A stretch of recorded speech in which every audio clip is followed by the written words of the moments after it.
Hello बच्चों, आज हम बात करेंगे Aufbau principle, Hund's rule and Pauli principle के बारे में। सबसे पहले बात करते हैं इलेक्ट्रॉनिक कॉन्फ़िगरेशन। ठीक है। पहले वाले लेक्चर में हमने देखा था अगर n इक्वल टू 1 है तो उसके लिए होगा 1s, क्योंकि l इक्वल टू उसके लिए जो पॉसिबल हो 0 है, और l इक्वल टू 0 होता है s के लिए। जब n इक्वल टू 2 था तो पॉसिबल है 2s and 2p। n equal to 3 के लिए 3s 3p 3d, और n इक्वल टू 4 के लिए 4s 4p 4d and 4f। ठीक है। फिर हमने देखा था वहां पर m जो है, एस के लिए जो एम की वैल्यू है वो ओनली होती है एक वैल्यू। ठीक है। ऐसे ही अगर पी के लिए बात करें तो एम की वैल्यू जो पॉसिबल वैल्यू थी वो थी -1 0 एंड +1, यानी टोटल 3 वैल्यूज। ठीक है। तो यही इसको रिप्रेजेंट कर रहा है, ये एक ऑर्बिटल, एस में एक और पी में कितने, 3। ठीक है। -1 0 एंड +1। ठीक है। तो 3 थे ओरिएंटेशन, तो एम 3 ऑर्बिटल हो जाएंगे। डी में थे आपके -2 -1 0 +1 एंड +2, तो हो गए टोटल 5। ठीक है। ऐसे एफ में थे टोटल 7। ठीक है। -3 -2 -1 0 +1 +2 एंड +3, तो हो गए टोटल 7। ठीक। चलिए, नेक्स्ट वन है each orbital can occupy maximum 2 electrons only. ठीक है। ये जो एक ऑर्बिटल है, एक ऑर्बिटल के अंदर मैक्सिमम कितने इलेक्ट्रॉन आ सकते हैं, 2। ठीक है। तो एस में कितने ऑर्बिटल होता है, एक ऑर्बिटल होता है, तो उसके अंदर कितने मैक्सिमम इलेक्ट्रॉन आ सकते हैं, 2। ठीक है। पी में होता है टोटल 3 ऑर्बिटल। एक ऑर्बिटल में अगर 2 इलेक्ट्रॉन आ सकते हैं तो टोटल कितने इलेक्ट्रॉन, 6 इलेक्ट्रॉन। डी में होते हैं 5। एक ऑर्बिटल में अगर मैक्सिमम 2 तो मैक्सिमम कितने इलेक्ट्रॉन, 10 इलेक्ट्रॉन। और एफ में कितने हो जाएंगे, 14 इलेक्ट्रॉन। ठीक है। तो एस में मैक्सिमम 2 इलेक्ट्रॉन आ सकते हैं, पी में टोटल 6, डी में टोटल 10 और एफ में टोटल 14। ठीक है। नेक्स्ट वन है अब्बो principal, electron are filled according to the increasing order of the energy of various orbital। तो एनर्जी हम देखते हैं, एनर्जी ऑफ ऑर्बिटल ये होता है directly proportional to n+l rule.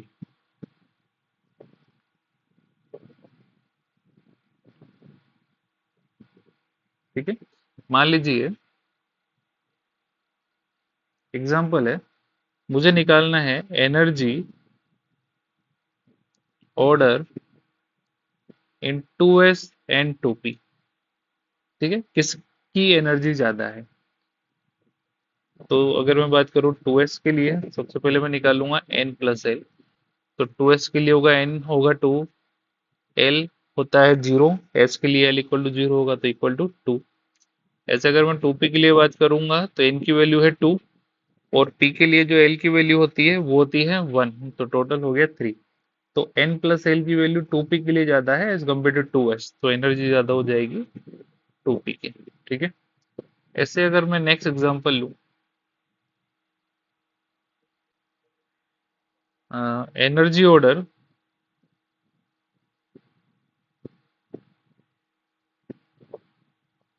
In 4s and 3d, तो वही n+l निकालेंगे। 4s के लिए निकालेंगे तो 4 + 0 इक्वल टू हो गया 4। 3d के लिए हो जाएगा,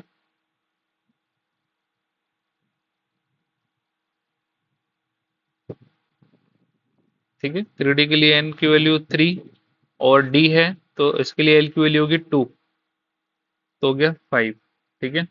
तो किसकी एनर्जी ज्यादा हो गई, 4s से ज्यादा हो गई 3d की। ठीक है। मान लीजिए if the n+l value is same then higher n is higher energy. ठीक है। कैसे, मान लीजिए अगर मैं एक एग्जांपल लूं,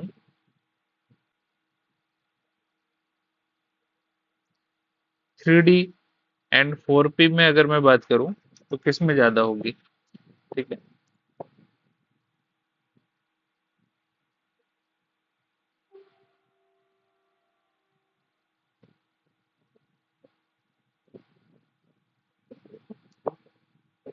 तो अगर मैं 3d के लिए बात करूंगा n+l, तो ये हो जाएगा 3 + 2 इक्वल टू 5। 4p के लिए अगर मैं बोलूंगा तो 4 हो गया n, और l की वैल्यू होती है 1, तो 5। तो दोनों के लिए अगर देखेंगे तो वैल्यू जो आ रही है वो 5 है। ठीक है, तो किसको ज्यादा माने, किसकी एनर्जी ज्यादा माने? तो अगर n प्लस एल की वैल्यू अगर सेम आ गई तो जिसका n बड़ा होगा उसकी एनर्जी ज्यादा होगी। तो 3D एंड 4p में n की वैल्यू किसकी ज्यादा है? 4p की, तो एनर्जी भी किसकी ज्यादा हो जाएगी? 4p की। ठीक है, एक अगर एनर्जी का जो हम देखें इंक्रीजिंग ऑर्डर वो इस तरीके से है, ये 1s, उसके बाद फिर 2s, 2s के बाद फिर 2p, 3s, 3s के बाद फिर 3p, 4s, इस तरीके से 3d, 4p, 5s, इस तरीके से। ठीक है, तो अगर मैं लिखूंगा तो कैसे लिखूंगा?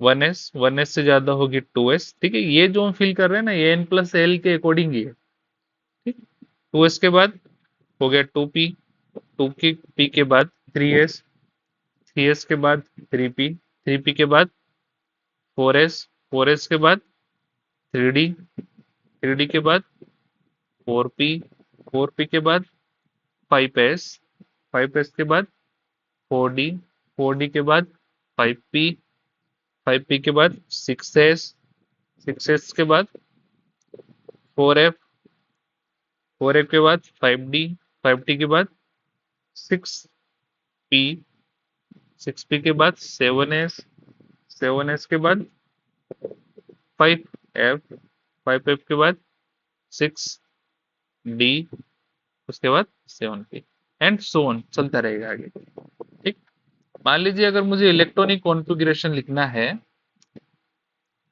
हाइड्रोजन का, तो हाइड्रोजन में पहले क्या आएगा? 1s। ठीक है, अच्छा मैं एटॉमिक नंबर की बात करूं तो हाइड्रोजन का जो एटॉमिक नंबर है वो कितना है? 1 है। तो एक इलेक्ट्रॉन आएगा तो पहले किस में आएगा? 1s, 1 में। मान लीजिए अब हीलियम है, हीलियम का एटॉमिक नंबर होता है 2, यानी 2 इलेक्ट्रॉन, तो 1s, 2। लिथियम है, लिथियम का कितना है एटॉमिक नंबर? 3, और s में मैक्सिमम कितने इलेक्ट्रॉन आ सकते हैं? 2। तो ये हो गया 1s, 2। 1s के बाद क्या आएगा? 2s, इंक्रीजिंग ऑर्डर यानी 2s, 1। ठीक है, ऐसे अगर मैं बेरिलियम की बात करूं एटॉमिक नंबर है 4, तो 4 इलेक्ट्रॉन, ये हो गया 1s2, फिर 2s2। ठीक है, ऐसे सोन चलता रहेगा। तो ये रहा एक टेबल है। हाइड्रोजन का एटॉमिक नंबर है 1, तो ये हो गया 1s1। हीलियम का 1s2, लिथियम कितना हो जाएगा? 1s2, 2s1। ठीक है, और बेरिलियम का हो जाएगा 4 एटॉमिक नंबर, तो 1s2, 2s2।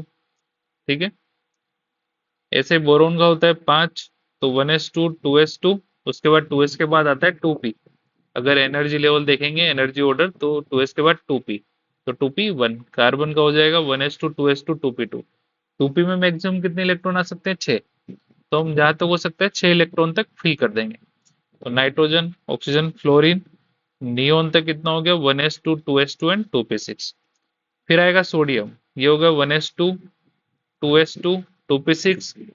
2p के बाद आता है एनर्जी ऑर्डर 3s, ये रहा। ठीक है, तो उसके बाद इलेक्ट्रॉन फिल होगा किसमें? 3s में, तो हो जाएगा 3s में। ठीक है, ऐसे इलेक्ट्रॉन फिल हो जाएंगे आर्गन तक, 3p6। ठीक है, उसके बाद कैल्शियम हो गया, 3p के बाद 4s आता है, तो ये 4s1 हो जाएगा। ठीक है, पोटेशियम हो गया, फिर कैल्शियम में 4s। ठीक है, स्कैंडियम, 4s के बाद आता है 3d। अगर एनर्जी ऑर्डर देखेंगे तो ये रहा 4s, 4s के बाद आएगा 3d। ठीक है, तो 4s के बाद जो इलेक्ट्रॉन फिल होंगे वो होगा 3d में, ये हो गया 3d में 1, 3d2। ठीक है, बस इसमें जो ध्यान रखने वाला है ये है क्रोमियम। ठीक है, क्रोमियम का अगर इलेक्ट्रॉनिक कॉन्फ़िगरेशन देखें तो एटॉमिक नंबर है 24। ठीक है, तो अगर हम भरेंगे, इसको फिल करेंगे तो ऐसा होना चाहिए 1s2, 2s2, 2p6, 2p के बाद आएगा 3s2, उसके बाद 3p6, उसके बाद 4s2, उसके बाद होना चाहिए 3d4। ठीक है, अगर देखा जाए तो, लेकिन ये स्टेबल नहीं है, क्योंकि अगर मान लो अगर हम ऐसे फिल करेंगे 4s1, 3d5, तो दोनों में हाफ हाफ इलेक्ट्रॉन फिल हो गए। ठीक है, और हमने ऐसा बोला है कि हाफ फील्ड जो है वो ज्यादा स्टेबल होता है।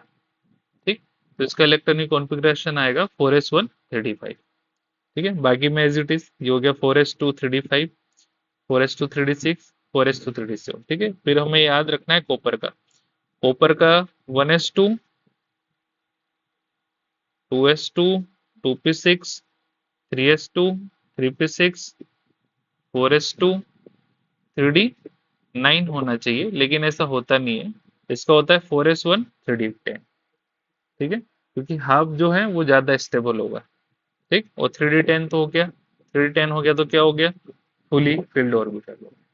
ठीक है, तो ये ज्यादा स्टेबल माना जाएगा। नेक्स्ट वन है हंट्स रूल।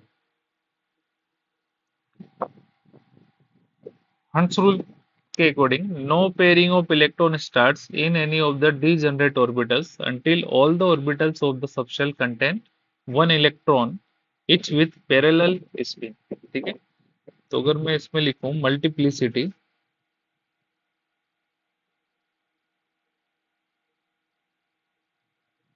ये होगा 2s प्लस,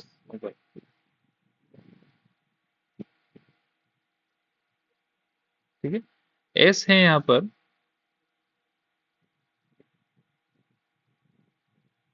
टोटल स्पिन, यानी n मल्टीप्लाई 1/2। n है नंबर ऑफ अनपेयर्ड इलेक्ट्रॉन। ठीक है, तो hunts rule states that pairing of electron occurs after the subshell is completely half filled। ठीक है, नेक्स्ट वन है Pauli's exclusion principle। इसके according no two electron of atom can have same set of all the four quantum number. ठीक, मान लीजिए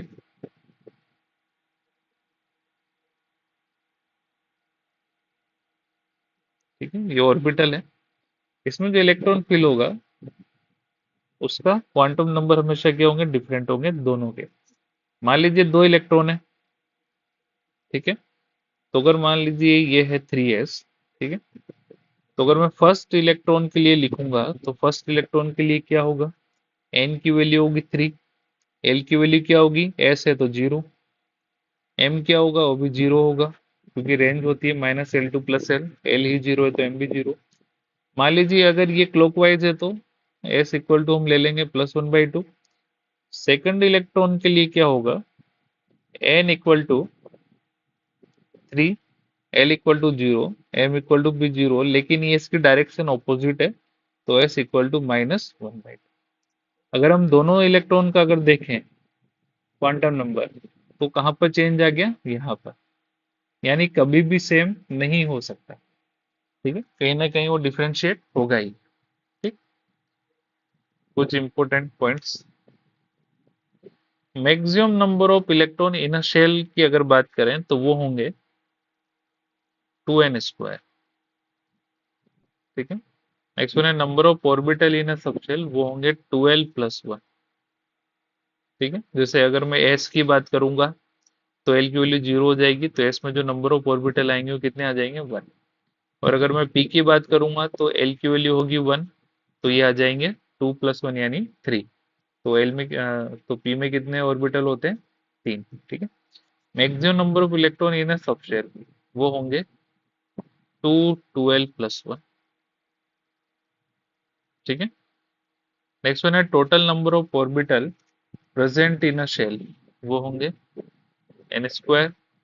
next one है any ion has unpaired electron then it must be coloured ion and it will be paramagnetic in nature. ठीक है, तो paramagnetic क्या होता है,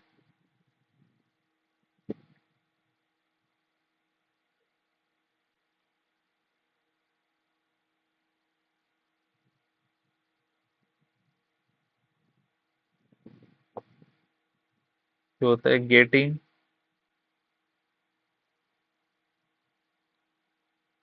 अट्रैक्टेड इन अ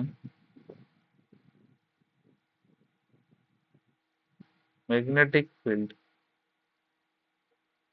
ठीक है, जो किसी भी मैग्नेटिक फील्ड में क्या होगा, अट्रैक्ट होगा। ठीक है, नेक्स्ट वन है if the ion does not have any unpaired electron then it will be colorless and diamagnetic in nature। तो डायमैग्नेटिक क्या हो जाएगा, जो मैग्नेटिक फील्ड में अट्रैक्ट नहीं होगा। ठीक है, नेक्स्ट वन है magnetic moment.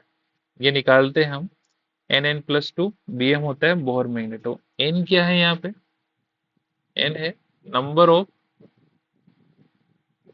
Unpaired electron.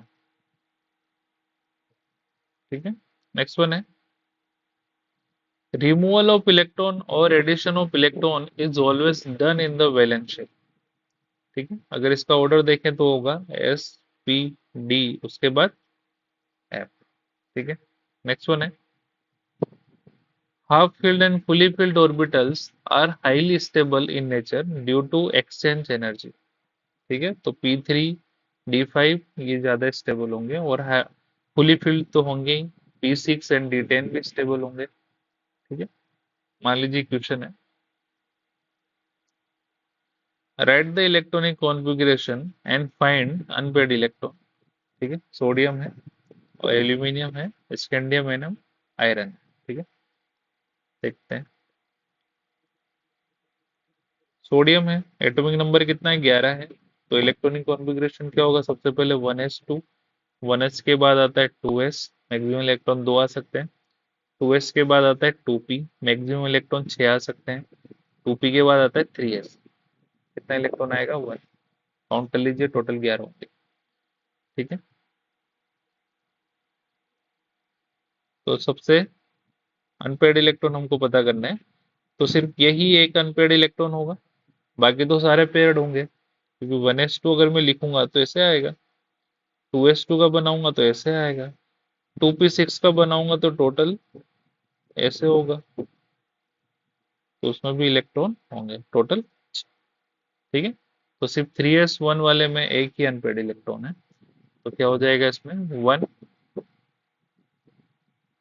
Unpaired electron.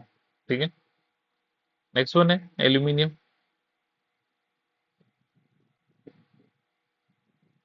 Aluminium का एटॉमिक नंबर है 30, जो हो जाएगा 1s2, 2s2, 2p6, 3s2 and 3p1। ठीक, तो कितने अनपेयर्ड इलेक्ट्रॉन हो जाएंगे इसमें, सिर्फ इस वाले में ही होंगे, ये हो जाएगा ओनली 1, तो इसका आंसर हो जाएगा 1 अनपेयर्ड इलेक्ट्रॉन। ठीक है, नेक्स्ट वन है स्कैंडियम। इसका एटॉमिक नंबर है कितना दिया हुआ है इसने, 21, तो हो जाएगा 1s2, 2s2, 2p6, 3s2,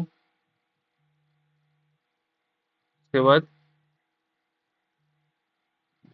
3s2 के बाद हो गया 3p6, उसके बाद 4s2, उसके बाद 3d1। ठीक है, तो अगर मैं अनपेड इलेक्ट्रॉन की बात करूं तो वो होगा किसमें, 3d में।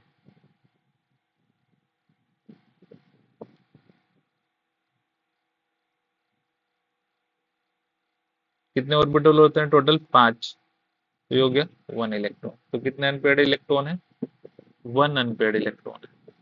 ठीक है, 1 अनपेड इलेक्ट्रॉन। ठीक है, इसके बाद अगर मैं बात करूं आयरन, ये होता है 26, ये होगा 1s2, 2s2, 2p6, 3s2, 3p6, 4s2, 3d6। ठीक है, तो इसमें अनपेड इलेक्ट्रॉन होंगे, सिर्फ 3d वाले में ही होंगे, क्योंकि बाकियों में तो फुली फील्ड है। कितने होंगे, 1, 2, 3, 4, 5। ठीक है, हंस रूल के अकॉर्डिंग पहले एक एक, उसके बाद पेयरिंग स्टार्ट होगी, 6 इलेक्ट्रॉन। ठीक है, टोटल कितने अनपेड इलेक्ट्रॉन हो गए, 4 अनपेड इलेक्ट्रॉन। ठीक है, ये हो गया। नेक्स्ट वन है select which ion is coloured. ठीक है, देखते हैं। स्कैंडियम का अगर इलेक्ट्रॉनिक कॉन्फ़िगरेशन लिखेंगे तो होगा 1s2, 2s2, 2p6, 3s2, 3p6, 4s2 and 3d1। ठीक है, स्कैंडियम +3 का मतलब है हम 3 इलेक्ट्रॉन अब इसमें से निकालेंगे। ठीक है, तो वो जाएंगे, हमेशा इलेक्ट्रॉन जो निकलते हैं वो आउटर शेल में से निकलते हैं। तो 1s2, 2s2, 2p6, 3s2, 3p6। Outer shell कौन सी है? ये वाली। ठीक है, ये जो 1 2 ये रिप्रेजेंट करता है शेल को। जैसे ये हो गई 1, ये हो गई 2, ये हो गई 3, इस तरीके से सो ऑन चलता रहेगा। ठीक है, तो आउटर वाले में से निकलेगा, यानी 4 वाले में से इलेक्ट्रॉन निकलेगा। तो 4 वाले में से अगर हमने निकाले हैं तो ये तो हो गए 4s0, तो अभी सिर्फ 2 ही इलेक्ट्रॉन निकले हैं। एक इलेक्ट्रॉन निकलेगा फिर इनर वाली से, वो निकलेगा 3d से, 3d। ठीक है, तो इसमें कोई अनपेड इलेक्ट्रॉन है? तो इसमें कोई अनपेड इलेक्ट्रॉन नहीं है, नो अनपेड इलेक्ट्रॉन। इसका मतलब ये क्या होगा? कलरलेस। ठीक है, नेक्स्ट वन है मैग्नीज। इसका इलेक्ट्रॉनिक कॉन्फ़िगरेशन होगा 1s2, 2s2, 2p6, 3s2, 3p6, 4s2 and 3d5। अगर मैं Mn+2, तो 2 इलेक्ट्रॉन निकलेंगे आउटर शेल से, तो ये हो जाएगा 1s2, 2s2, 2p6, 3s2, 3p6। 2 electron निकलेंगे 4s से, तो 4s0 और हो गया 3d5। ठीक है, तो कितना अनपेड इलेक्ट्रॉन है इसके अंदर? इसमें होने मैक्सिमम 10 चाहिए थे, लेकिन 5 ही है। ये 1 2 3 4 5, तो 5 अनपेड इलेक्ट्रॉन है। इसका मतलब ये क्या होगा? Mn+2 कलरफुल होगा। ठीक है, नेक्स्ट वन है Fe। इसका इलेक्ट्रॉनिक कॉन्फ़िगरेशन है 1s2, 2s2, 2p6, 3s2, 3p6, 4s2, 3d6। ठीक है, Fe+2 हो जाएगा 1s2, 2s2, 2p6, 3s2, 3p6, ये हो जाएगा 4s0, ये हो गया 3d6। ठीक है, देखते हैं अब इसमें कितने अनपेड इलेक्ट्रॉन है। 3d6 वाले में ही होंगे 1 2 3। ठीक है, तो 1 2 3 4 5 एंड 6, ये इसमें हो गए 4 अनपेड इलेक्ट्रॉन, ये वाले 4 अनपेड इलेक्ट्रॉन। इसका मतलब ये क्या होगा? कलरफुल। ठीक है, नेक्स्ट वन है कॉपर। ठीक है, तो कॉपर का इलेक्ट्रॉनिक कॉन्फ़िगरेशन होगा 1s2, 2s2, 2p6, 3s2, 3p6, 4s1 and 3d10। हमें निकालना है Cu+ के लिए, Cu+। तो ये हो जाएगा 1s2, 2s2, 2p6, 3s2, 3p6, 4s में से इलेक्ट्रॉन निकला तो 4s0 एंड 3d10। ठीक है, तो इसमें कोई अनपेयर्ड इलेक्ट्रॉन नहीं है, क्योंकि सारे जो हैं फुली फिल्ड है। ठीक है, तो ये हो जाएगा नो अनपेयर्ड इलेक्ट्रॉन। इसका मतलब ये क्या होगा? कलरलेस। ठीक है, आई होप आपको समझ में आया होगा। मिलते हैं नेक्स्ट क्लास में। Thank you.